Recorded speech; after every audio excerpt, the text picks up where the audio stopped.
अल्लाह ने इन परिंदों को ऐसी आवाज दी है जिसको सुनकर आप भी हैरान हो जाओगे। नंबर 1, हॉर्नेड स्क्रैमर। इसकी आवाज सुनकर आपको ऐसा लगेगा कि जैसे कोई गधा जोर जोर से चिल्ला रहा हो।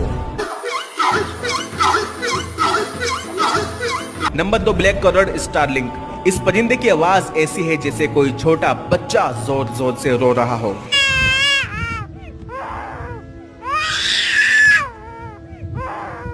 रात को जंगल में इसकी आवाज सुनाई दे जाए तो अच्छे खासे डर जाए। Number 3, live bird.